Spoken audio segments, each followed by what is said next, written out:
झारखंड विधानसभा चुनाव को लेकर बीजेपी को फुल एक्टिव मोड में दिखाई दे रही है। इसे लेकर झारखंड के गोमियों में बीजेपी के राष्ट्रीय अध्यक्ष जेपी नड्डा ने चुनावी जनसभा को संबोधित किया। इस दौरान उन्होंने कांग्रेस नेता राहुल गांधी पर जमकर प्रहार किया।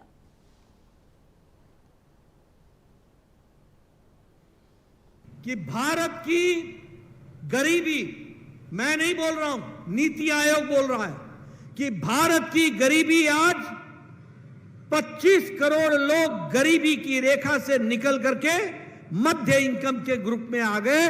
गरीबी की रेखा से वो निकल गए हैं। यानी 25 करोड़ लोग, 140 करोड़ के देश में 25 करोड़ के लोगों को गरीबी से निकालने का काम नरेंद्र मोदी जी की सरकार ने किया। ये भी हमको ध्यान में रखना चाहिए।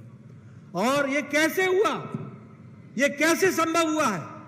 ये इसलिए संभव हुआ है कि मोदी जी के नेतृत्व में आज 80 करोड़ की जनता को 5 किलो गेहूं या 5 किलो चावल और 1 किलो दाल मुफ्त देने का काम मोदी जी कर रहे हैं।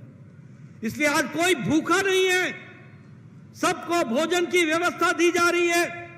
और मैं आपके सामने आंकड़े रखना चाहता हूं। 80 करोड़ में 2.6 लाख यानी 2 करोड़ 6 लाख हमारे झारखंड की जनता है, जिनको 5 किलो गेहूं और 5 किलो चावल मिल रहा है। और बोकारो में 13 लाख लोगों को 5 किलो गेहूं या 5 किलो चावल दिया जा रहा है। इसलिए कोई भूखा ना रहे, यह व्यवस्था प्रधानमंत्री मोदी जी ने की।